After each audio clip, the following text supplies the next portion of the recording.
Hello guys, मी कल्याणी. आपले माझ्या चॅनलमध्ये स्वागत आहे. मग कसे आहात तुम्ही? मजेत आहात ना? मी आज तुम्हाला चिकनची रेसिपी सांगणार आहे. त्यासाठी मी अगोदर भात शिजवून घेतला आणि त्यानंतर मसाल्याची तयारी केली. 2 कांदे, 2 टमॅटो, थोडं खोबरं, मिरची, तीळ चांगले बारीक चिरून घेतले आणि नंतर तेलामध्ये त्याला चांगले परतून घेतलं. थोडीशी पंढरपुराची जी डाळ असते ना, ती डाळ टाकली त्याच्यामध्ये आणि मसाला चांगला लालसर होईस्तोवर खोबरं कांदा चांगलं परतून घ्यायचं, म्हणजे मसाल्याला कट चांगला येतो. एकदम मस्तपैकी असं परतून घ्यायचं. छानसं लालसर झालं की मिक्सरमध्ये थोडीशी कोथिंबीर टाकून मिक्सरमध्ये चांगलं वाटण बारीक करून घ्यायचं. नंतर मग मी चिकन घेतलं, धुवून घेतलं स्वच्छ.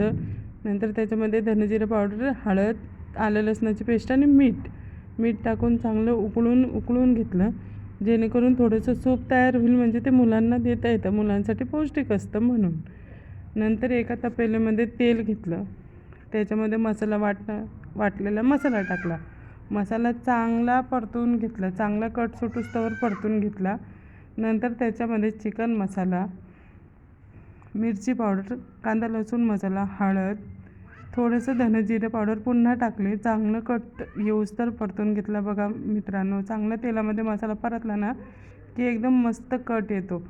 आता तुम्ही बघालच माझ्या भाजीला किती छान कट आला आहे तो. आणि रस्सा भाजी पण एकदम मस्त झाली होती, चांगली तरतरीत. बघून घ्या मित्रांनो, किती छान कट आला आहे का नाही.